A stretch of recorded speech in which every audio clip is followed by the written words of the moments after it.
Welcome to the Creation Innovation Podcast. I'm your host, Elizabeth King. Together, we'll have conversations with incredible human beings who have taken their creative outlet and turned it into something innovative. From people leaving the corporate world to be 8-figure entrepreneurs to people who have created books, created a family, or just creating to have fun in the world. We are all in a journey to create something amazing in our lives, and I hope that you find some inspiration of your own here. This is the Creation Innovation Podcast.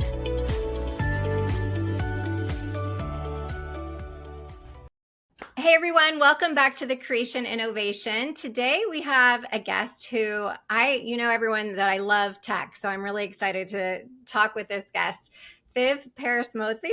I'm saying that in a funny way because we just had a laugh about me not saying his name correctly. So thanks for being here. I'm sorry about your name that I'm not quite worthy of saying it, pronouncing it correctly.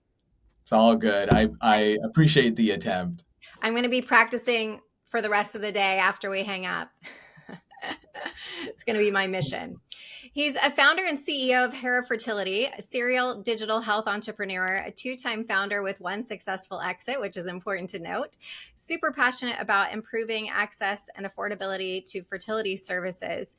Born and raised in Toronto, and we just spoke. He's kind of been all over the place. And today we're going to be talking about a few different things. First, let's jump into my biggest question is, how did you get into femtech?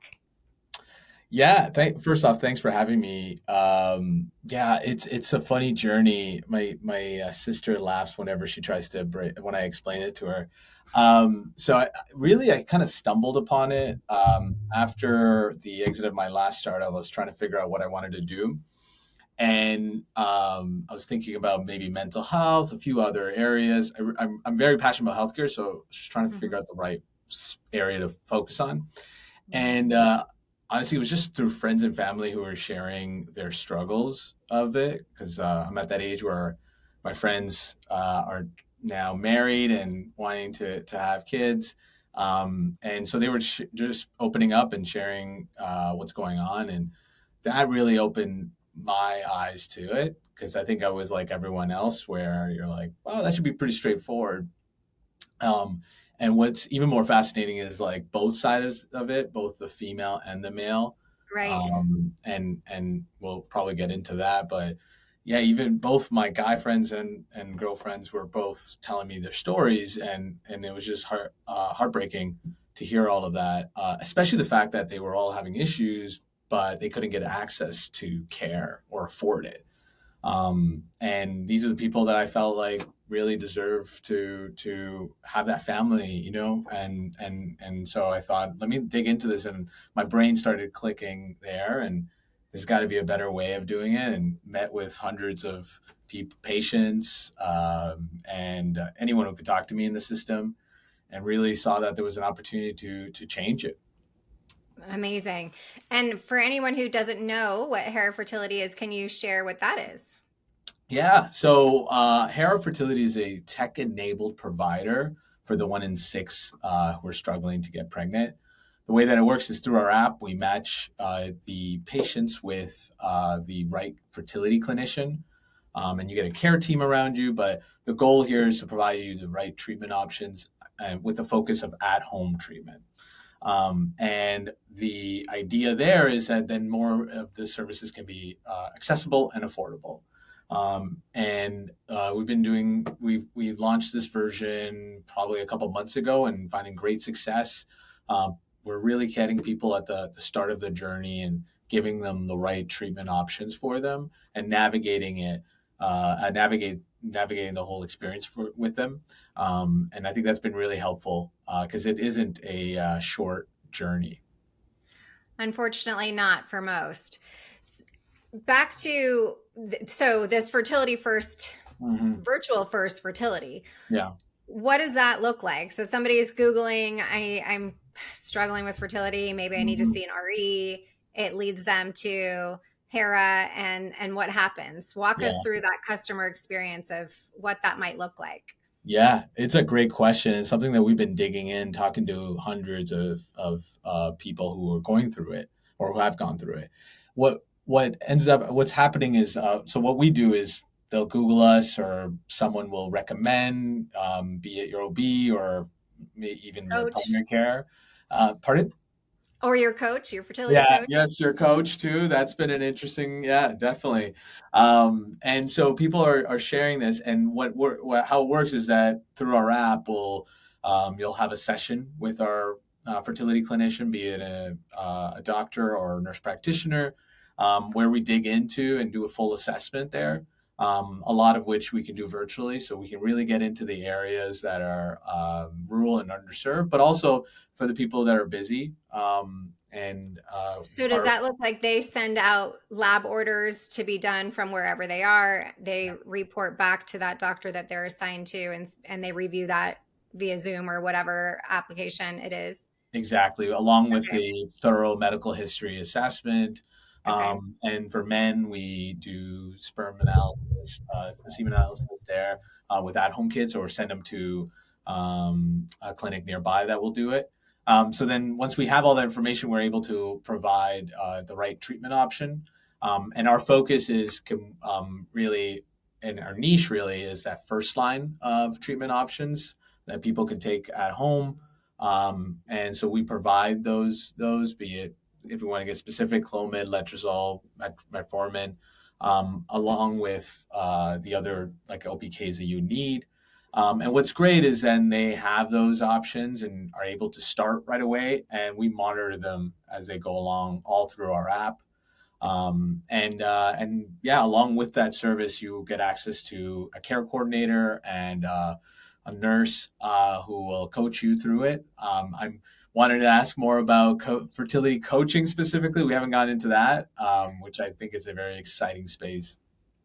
Would love to chat with you about it.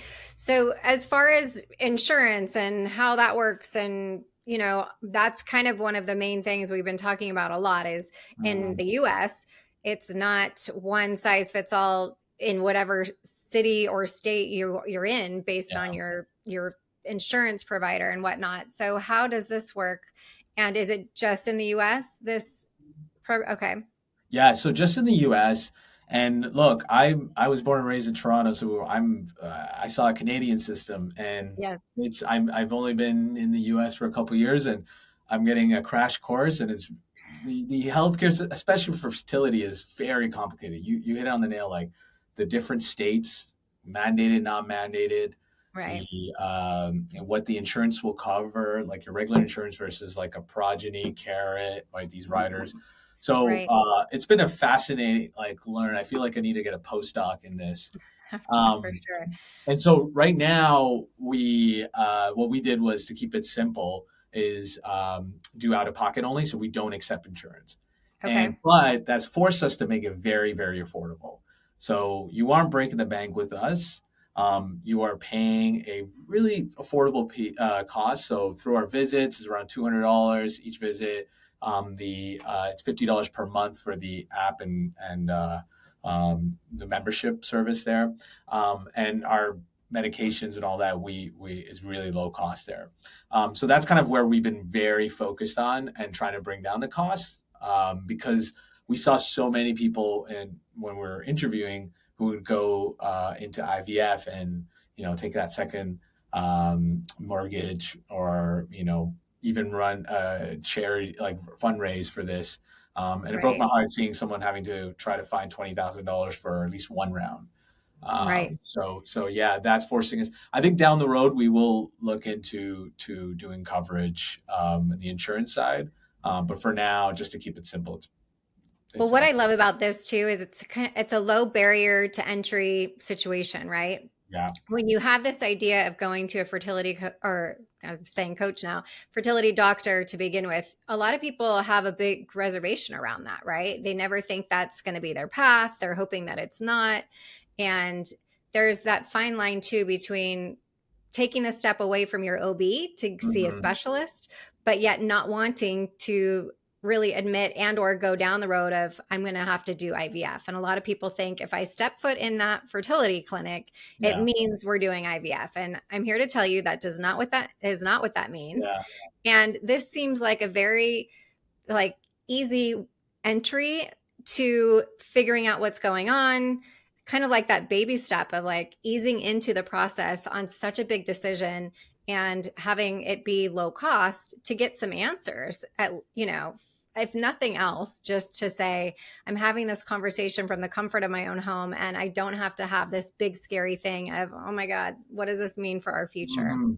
Exactly, and all that pressure that you put on yourself, and that's I think you hit it on the nail. Like it was something that when I was talking to all these patients, we realized like they're in this like no man's like spot where it's like, should I go to my OB or am I in the fertility clinic? Oh, and Right. exactly the emotions that you shared, and they're torn by that. And then what they end up doing is going on Google and reading, going on these Reddit forums or Facebook groups, and they're Down the rabbit hole they go. yeah, yeah, that's kind of why we see most of our activity at 2 a.m. That's why it's people are just Googling. So that's where I feel like we would be the most effective, really be that bridge, try to help them in that first, with some sort of first line of treatment, Right. and give them some education. I think that's key here. The people that we meet, they're so informed. They're the most empowered, I believe, and they want to learn more. Right. If people didn't have their phone, if they had these binders, it would be like these full like books of things they would be carrying For around. sure. So I think that's kind of where we see the where we fit well. And then as well, what ends up happening is a lot of times maybe they don't work. We navigate them to the right clinic. We say, hey, look, we have a bunch of network clinics that we know, and that's what's great is that our team is has a lot of experience in the fertility space. So they're able to tell you which clinics to go to and what you may want to expect. So it kind of eases it, because it could be very stressful. That was going to be my next question because we can only know so much from the blood work, right? I always say we got to actually know the lay of the land sometimes of what's happening in there and what's going on. So at what point do those doctors generally kind of say you need to see someone in person, whether that's themselves or somebody else? How Mhm. does that work? Yeah, so typically after a few times of the treatment, if you're still unsuccessful, then based off of our assessment and all the data that we collect, the doctor would recommend you go to do an IUI or IVF or any kind of other treatment option, and we'll direct you to a clinic that is a partner of ours, but more importantly, nearby you that has that convenience and we know has good quality. Right. So that's we really kind of navigate. It's not simply, hey, we'll refer you out and buy. Hmm. We'll make sure it's all coordinated that way. And then what's really funny is when afterwards, what typically happens after they have that first session, they always call and they're like, they like I was I didn't ask all the questions. Of course. So they'll talk to our team there, and we'll kind of guide them. I think it's really just preparing and processing everything, because you're right, like a bunch of people won't be able to in that first round, but and you want to navigate and make sure that they know their expectations, but because we collect so much data, we're kind of really good at um, navigating and telling you what your options are. That's amazing. Again, I think just the idea of relieving the pressure of being in an office and all those things that you're the unknowns, right? It kind of removes some of that because okay, it's blood work that we're doing. We're talking about our past history and it just feels a lot less stressful and a lot more big and scary, or a lot less big and scary, I Yeah. should say, than really going in. And I love that because like you said, most of these people that are going down this road, unfortunately it ends up being longer than they expect because we all Mhm. kind of don't realize we're even going to be here. And like you said, with some of your friends and family, no matter what it is, whether it's 6 months to get pregnant naturally and or you go with letrozole or Mhm. clomid or whatever and then it happens your next round, it's still not exactly what you think. We all think I better not get pregnant and I need to be careful not to get pregnant, not oh my god, this is going to be harder than I thought. Yeah. So getting that data up front, I think, is always really helpful. And we kind of mentioned it before too, but let's talk about the guys' side of things. I know you said that Mhm. generally that's an easier way to measure data for them than the women, but do you see just as many men being curious about their fertility now as well? Yeah, it's growing, but I will say, it's still not to the level that I think it should be. I think it's still and this is kind of one of the reasons why we're virtual first. I think there's for men, they want uh, that privacy. This is a very sensitive topic. I've talked to so many, and many don't even put their camera on or want to just Right. anonymously tell about that. Hmm. So I think there's still a stigma or something around that. And I think it's getting better.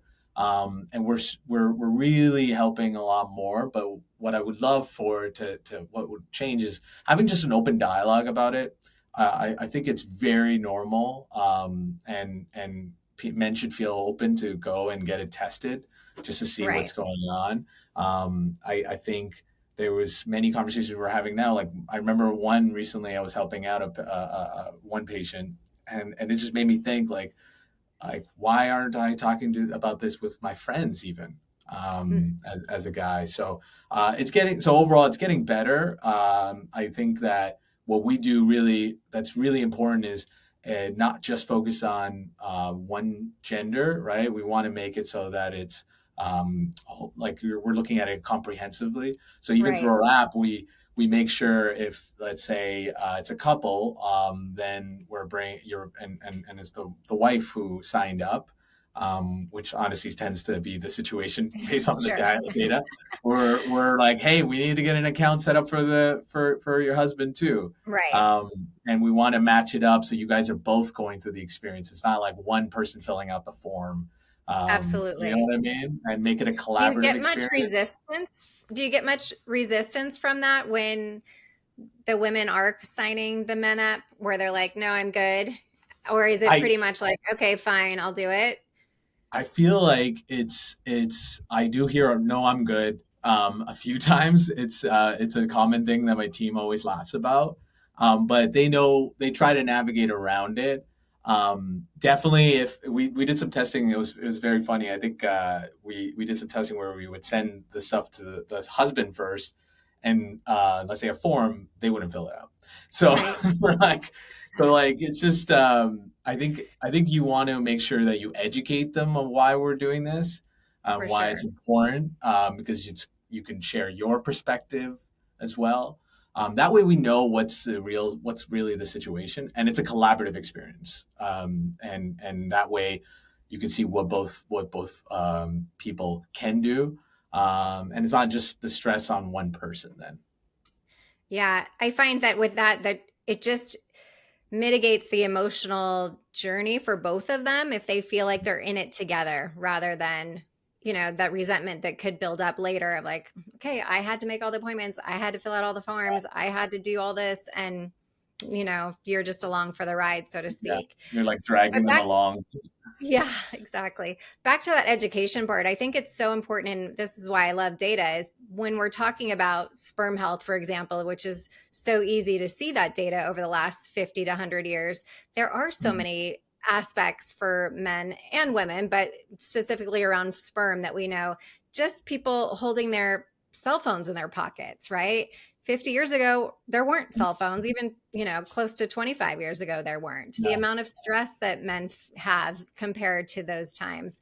All of Mhm. these things, our diet, our exercise, or lack thereof, all these things, the smoking, etc., has contributed to the way that sperm is now. And the more that men see those numbers and they're like, oh, dude, that's crazy compared to what it is now from what it was, maybe Mhm. I should get that checked just to make sure, right? Yeah. Because the numbers of the data don't lie. And the benefit I always say about the sperm versus the egg is it's actually, in most cases, we're able to turn that around pretty easily, which is great. So, Yeah. for all those guys or women that are listening to help their guys understand a little bit more, go with the data. Maybe the data will talk to them a little bit more and convincing them that Exactly. it's worth checking out. I think you're exactly right. The big thing that I think is going to change this whole piece and have more testing happen is the at home testing the Right. innovations that are happening there. I know there's more and more of these coming out that are doing even a better job. So like the comfort is there for men to try it out at least. Right. And I think that's going to give them data, and then realize, okay, I could change things to help, and make sure that we have better odds here to be successful.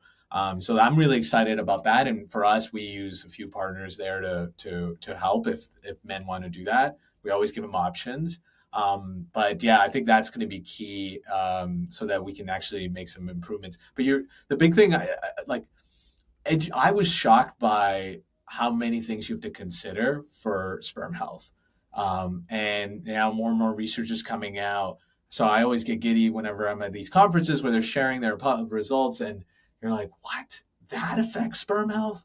And like how it affects it and what you should do differently. And so that's really important for us. Like our advisory team is not just REIs and like the classic fertility doc, but it's like a mixed bag of docs, especially reproductive urologists.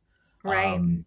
And because they know, and there's so few of them, so we're very lucky to have Dr. Patel, and help us inform what is the right protocol, but also education. What should we be sharing with our patients that's effective? Yeah. Right. And I love that you mentioned that the reproductive urologist, because back to the specialty, Mm-hmm. I can't speak right now. It's so important. I say this over and over, right? When you're having a baby, yes, you do want to go see the OB, but when you're trying, the fertility doctors, you want to see somebody who this is what they eat and breathe every day, right? Mm-hmm. Not necessarily the OB. And I think a lot of people get confused of, oh, I'm going to see a urologist. Well, we actually Mm-hmm. want you to see a reproductive urologist who specializes and has studied this specifically, because Mm-hmm. there are small nuances that those people will know that the next person won't know. And to have this at your fingertips at this app, Mm-hmm. to speak to somebody, because a lot of times if you do have insurance or you don't have insurance, you need to get a referral for that. And maybe your insurance is like, you don't quite qualify for that yet, or whatever it may be. So this to me sounds like the perfect situation to get all those people who really know their field to Mm-hmm. talk to you about what you really need to know at this point to determine your future. Yeah, it's funny you bring that up because we're seeing so much into the data, and then we interview people to understand it better. And one of the things I always laugh about, and I remember even for myself, like when you have a barrier, like, oh, I have to get a referral from a like a Right. PCP or whatever. I'm like, whatever, I'm not going to do it. So like, Yeah, that's me. I'm just saying for that, sure. but so now it's easy, and it's very that's kind of why we wanted to go with the consumer approach here. Like you can go online with the app, it feels like you're any other non-healthcare kind of consumer app experience. That way, you're signing up for something and you're talking to someone, and it's at your time, you have control over it, and it makes it just much easier and more comfortable, right? And so we want to keep honing in on that. Plus, like my co-founder has been working in the fertility space for 20 years. She ran a fertility clinic, knows everything about billing, and she gave me a crash course once and of diagnosis codes and everything. And I was like, my God, this is too complicated and too hard, like too difficult if for me, let alone like a patient to navigate all that. Oh So my I'd rather gosh, stick to totally. this right now, Yes. and get people the services right with our app and everything. Yes, agree. So let's talk really quickly about this growing epidemic of infertility and what you have learned in the last few years being in this space. Yeah, I think there's so much, and I always tell my mom about this because she's like, the beginning she didn't understand what this is all about because it's such a different generation. Right. So yeah, it's one in six couples are struggling with it, and I hear more and more that that's actually not the right number. It's actually worse than that. And so I think when you look at it, and there's more and more research coming around it, there's so many factors associated to it, from our food, diet, and activity, but also people having kids later. So many things to consider here. And that's what's really making it difficult. So now, more and more, the way I like to look at it is you need to, if you are planning to build a family and have a kid, you need to think ahead and maybe consider, why don't I just get check? One of our products is called Checkup. It's like just see if what's going on, And that should be something to consider, especially with these numbers getting worse and worse, because sometimes it's just education. And I think that's what coaches are really, correct me if I'm wrong, but really good at. Sometimes it's just knowing what changes you need to do and things to avoid to help you make sure that you're successful, right? For sure. And a lot of these fertility diagnoses go undiagnosed, Yeah, quite honestly. And so people live their 20s thinking, oh, I just have painful periods or whatever it may be. And they don't realize that actually there's something going on because, especially in our country, the doctors are so quick to put people on the birth control pill for a lot of different symptoms, which is just masking what the real issue is. And then when you go to try to conceive, you're like, wait, what? What's happening? I have what? yeah, And, so I agree with you. Getting that checkup and figuring out, even if it's 10, 15 years down the road, like at least you know what potentially you're dealing with, right? yeah. Are you at a good AMH level for a 30-year-old? Or do you need to like think Hmm. about what you're going to do a little faster perhaps, or Hmm. your FSH, whatever it may be? That data, again, will help you to make decisions that will build your future for you. And that doesn't necessarily mean you need to go out and have a baby now, but it makes you more educated on the decisions you choose or not choose to do, Hmm. which I think, having been someone that had children over 40, and it was very different then, but Hmm. now it's, if all this information and science is there for us, why Yeah. not? Right. And of course, there's still no guarantee. I froze Hmm. my eggs and I wasn't able to use them, but Yeah. I had it there as kind of a backup plan. And I was having the foresight to know, okay, this is potentially could be helpful if I need it. And even though that was my story, I Yeah. still really encourage everybody to do it. And, everyone's situation is different, but, knowing that I was building my business in my 30s and Yeah. I got divorced at age 30, that I knew kids were not going to be in my near future, Hmm. and I needed to plan for that down the Yeah. road. So, I think you share a story that I hear a lot, where it's really about just educating people and for be it men and women, for them to make that right decision, right? And to educate them, like doing a test like an AMH test and all these, like that's pretty straightforward. You can get it from anywhere.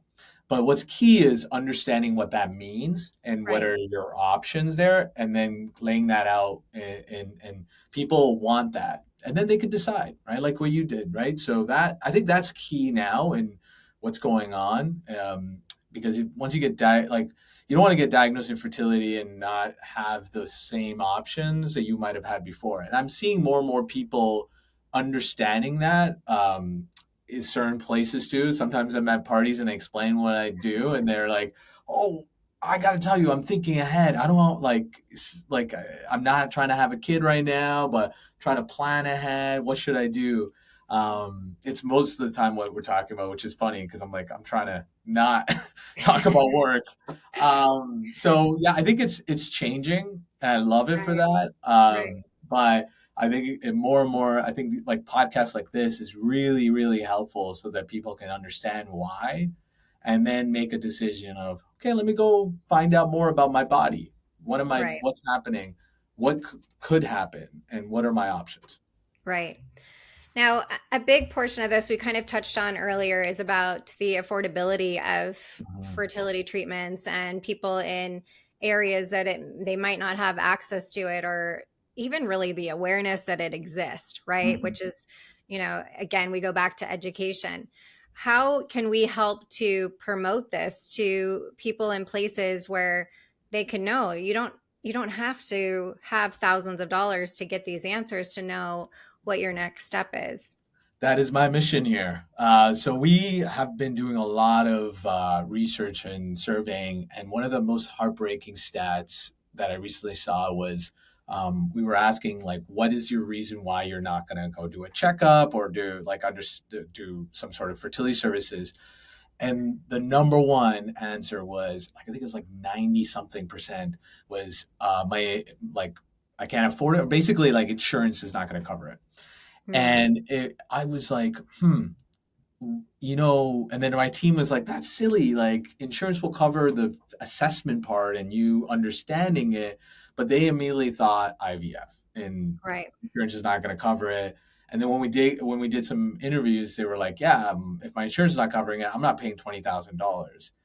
Right. And I realized, like, it's because this concept of fertility means IVF, right? And Right. you and I know that's not the truth, right? For many people, that shouldn't be how you think about it.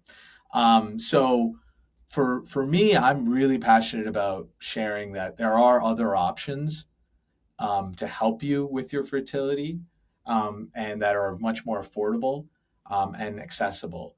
And that's kind of core to us. Like, we could have set up a clinic somewhere and done like what a typical fertility clinic does, but we purposely did apps so that we can be in these communities that normally wouldn't have access to a fertility specialist or a reproductive urologist. Right. That way they can access it from anywhere. So that's Right. core to us. There's so many areas across the country.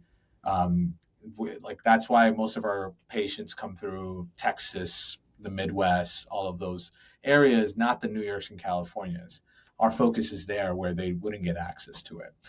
So yeah, I think overall, I really want to change this conversation from where for people to understand that it can be accessible and affordable.